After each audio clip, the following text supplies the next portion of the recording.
I was a little concerned about the fact that Caldente has been playing practically every minute for Arsenal, and she played both her international games as well.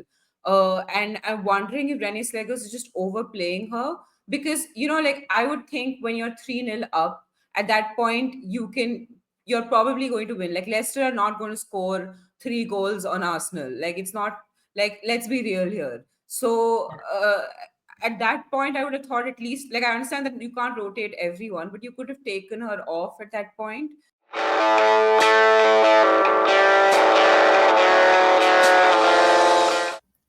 Hello, everyone. Welcome back to another episode of All About the W. My name is Kai.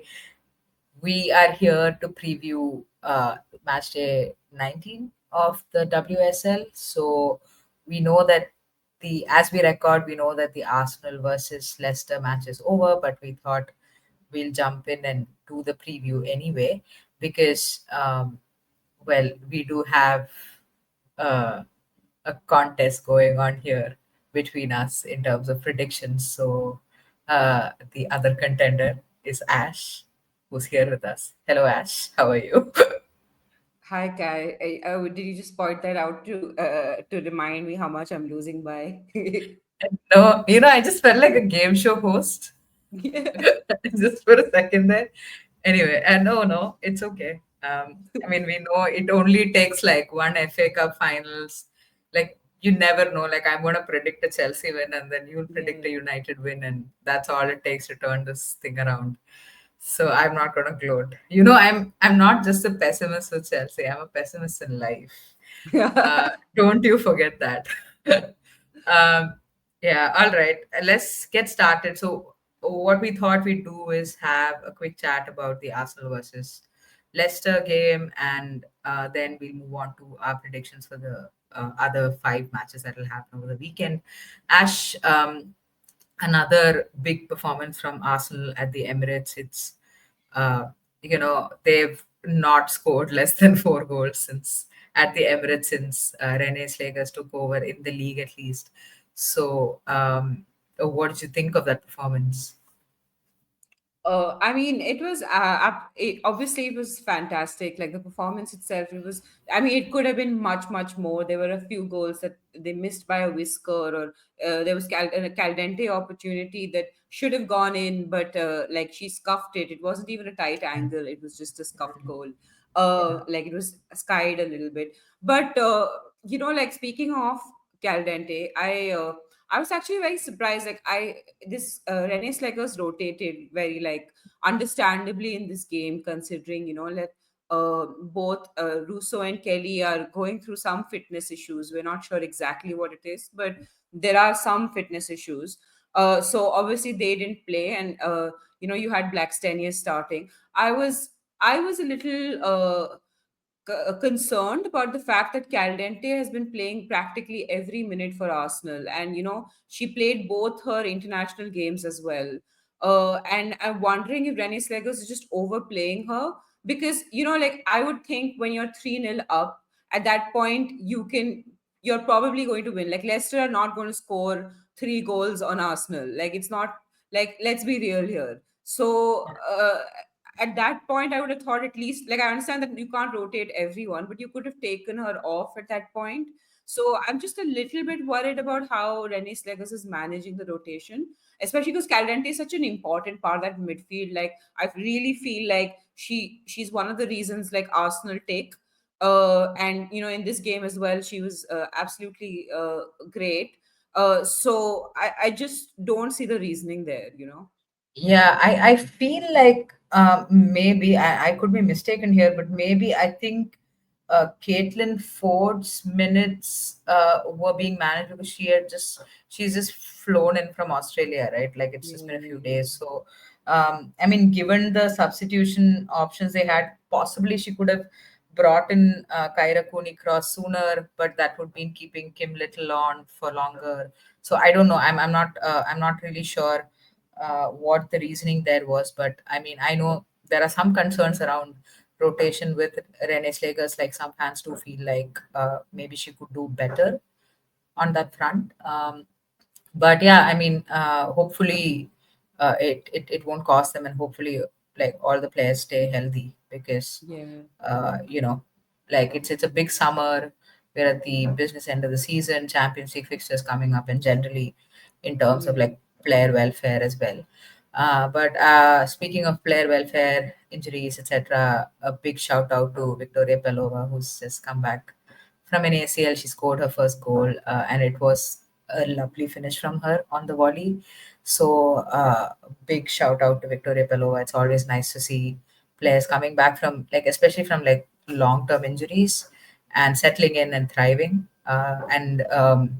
You know, like I'm like someone who does follow the Netherlands team closely, and of course Arsenal as well. And like she is such a crucial player for both teams, and I think they've definitely missed her dearly this season. And she's so creative, but also like somebody who is like really capable of, you know, controlling the midfield, just dictating the tempo of the game as well.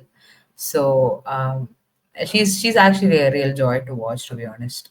So I'm happy to see her back on the pitch, and just like, and it was nice because you could tell that all the fans out there, like there was like an eruption, you know, at the Emirates wasn't even full, but the players were absolutely ecstatic, and so were the fans. So that's really amazing. Yeah, Yeah, like a point about that is, for Arsenal, it's doubly fantastic because you've rotated and you bring on Pelova for like much needed minutes, and Blackstenius you bring on from the start of the game instead of Russo, and both of them perform really well and both of them score, and that's a huge plus bonus for Arsenal, because it means that practically every player you have, whether it's on the bench or whether it's in the playing 11, is firing on all cylinders now. They all have that much needed confidence to go into the Champions League with top form. I think the only sort of problem child would be Rosa Kafaji, but apart from that, I feel like Arsenal have it sorted, and I think for the transfer window as well, when you have all these players in form, it makes it easier on the transfer window as well. There's less yeah, pressure. So that's true. Yeah, I think they have their midfield sorted for a while now. When we know that Kim Little and Leah Walty are probably like at the like towards the end of their careers, so yeah, that's there. But yeah, I think Arsenal's focus will be on like getting wingers and stuff like that. But yeah, another thing that I wanted to bring up from this game is um, the Arsenal goalkeeping situation, and generally like the injury situation there. Like obviously Rene Slegers, Arsenal had put out a statement saying that Daphne Van Domselaar is probably going to be out for 5 to 6 weeks. And Slegers in a press conference then said that, you know, we're taking it like day by day. We're not sure.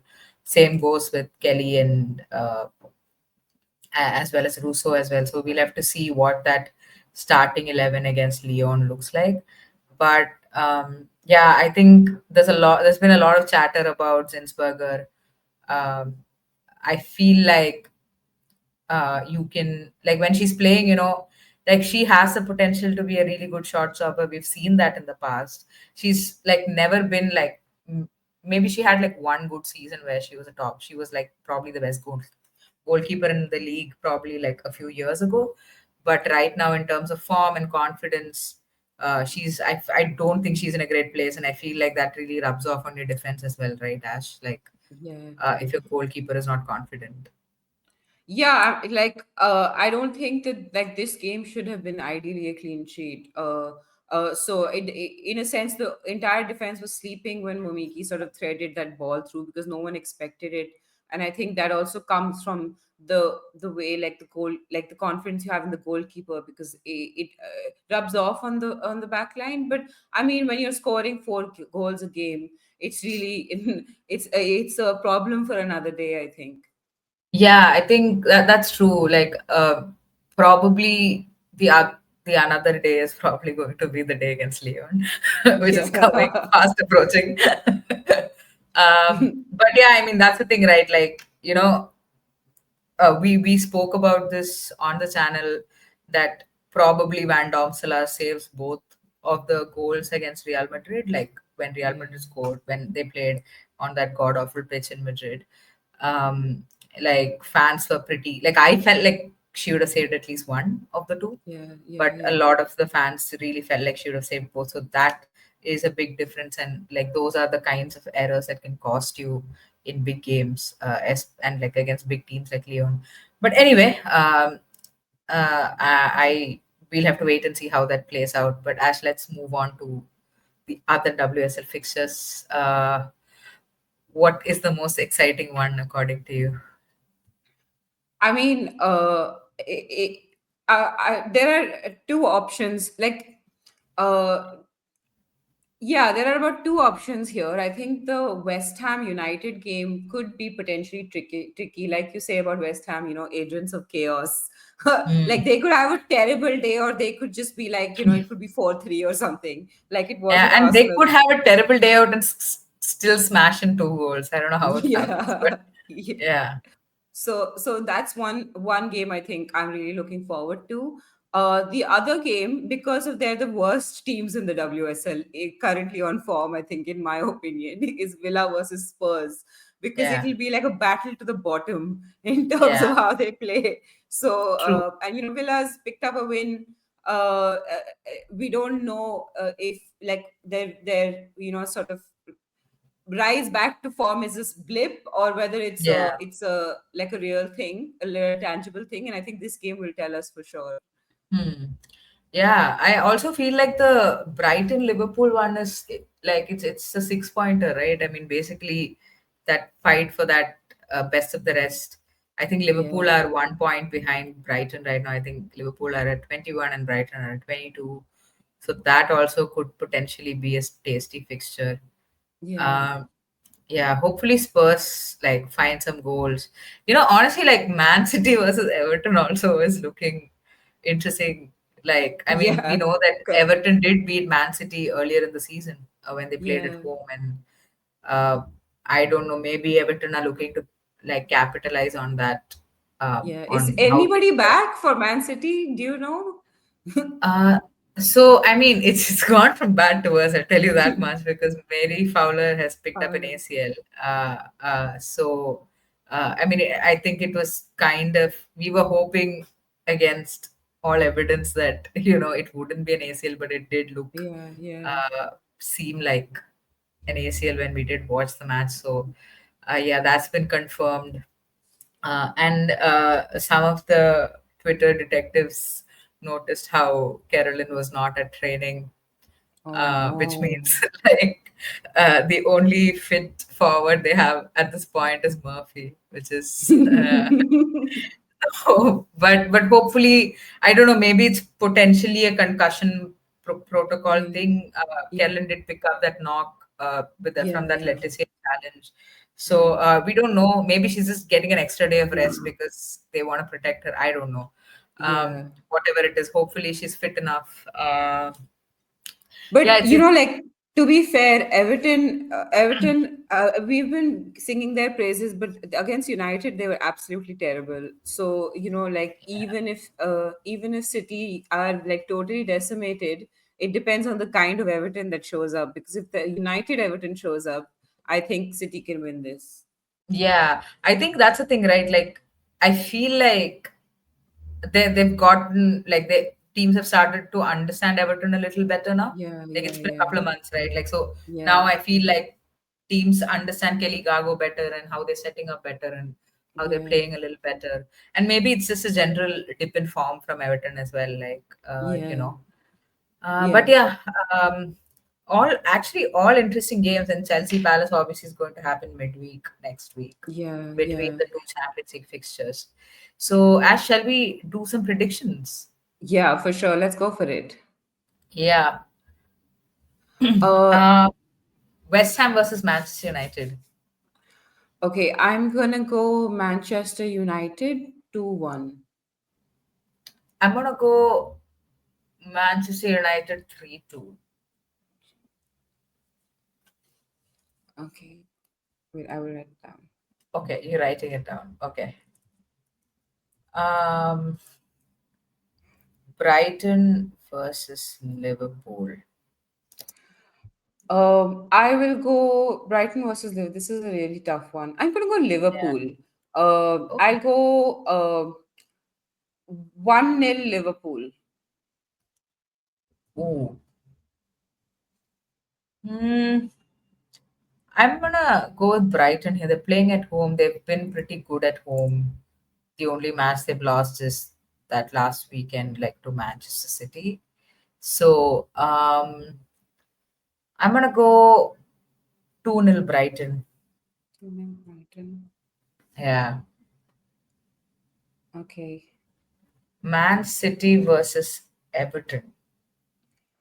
Okay. I'm going to go Everton. Ooh, okay. I'm really not sure where City are at with their forwards. I feel like City will win this. I feel like they'll figure out a way to win. It's at that Academy Stadium where they can't seem to Yeah. lose. So I mean, they did lose against Yeah. United, but that's different. I'm gonna go. I'm gonna go 3-0 Everton. I feel like Hasagawa is gonna score. Wait, you just made the Sorry, sorry, opposite sorry. argument. No, no, no, no. 3-0 City. 3-0 City. Sorry, not Oh, 3-0 Everton. Yeah. Yeah. I mean, like, probably like Keating will score. Who knows? yeah. Because somebody needs to score. Somebody needs to score. Yeah. All right. Spurs versus Villa. Oh God. Oh, I have to go with Spurs. So I'm just gonna go 2-1 Spurs and hope for the best. But I have a sneaky suspicion it'll be Villa. I feel similarly, actually. I feel like, they beat Liverpool. They have some, you know, and honestly, like at this point, I feel like they genuinely have nothing to lose because they have enough between themselves and Palace. Like they don't Yeah. have much to play for. So maybe if they play with a bit of freedom, um, I'm going to go 2-0 Villa. 2-0 Villa. Okay, Chelsea versus Palace. Ah, it's midweek. Mm, like 2-1 Chelsea. 2-1 Chelsea. Yeah. I will We go can't. 2-0 Chelsea. Ooh, okay. We can't keep a clean sheet anymore. So I have given up on that Yeah. possibility. Yeah, I just All feel right. like Palace have just kind of like lost their will a little bit, so they might not score because of that. Yeah, I wonder if what their fitness scene looks like. I mean, I feel like Mm. Katie Stengel did get injured, and uh, I wonder if Annabelle Blanchard is back. Like, all those are big factors. I feel like those are like some key players. And Lexi Yeah. Potter won't be playing because she's a lonely. Anyway, I mean, we'll have to see. All Yeah. right. Are you excited about this weekend? I'm very excited about this weekend. Yeah, I mean, I feel like the games are all close. The teams are all well matched. I mean, the famous last words, right? It could be totally like City It's going to overrun be Everton, and thrashing. Yeah, yeah, it's going to be thrashing. I'm telling you. Like, I mean, honestly, like in my head, I'm hoping that second half West Ham turns up, like the West Ham that yeah, played Chelsea, yeah, that yeah, like yeah, Shakira Martinez is like scoring 2 goals, and yeah, they're gonna yeah. get like battered by United 4-0 or something, and I'm gonna be Yeah. so mad. I I just need United to struggle a little bit, because I just feel like they don't struggle enough and it really annoys me because it just feels so easy. Like they don't even Yeah. concede any goals. It doesn't feel like there's any like United games are the worst games to watch because they play Skinner ball. So it's not exciting to watch them decimate an Hmm. opposition. And it's not True. like it's like the opposition is scoring goals, so the game is interesting and it's like box to box, so you're not even like excited about it, so it just Yeah. feels like there's no payoff in watching it even if they're winning. Yeah, I feel like if there's anybody who can bring some like watchability to a United game, it's probably West Ham. Yeah. And it's like Skinner versus Skinner. Let's see who comes Yeah. out on Oh top. yeah, Like it's a who? Skinner off. Yeah, it's a Skinner off indeed. Yeah, all right. I think that's about it from us on this episode.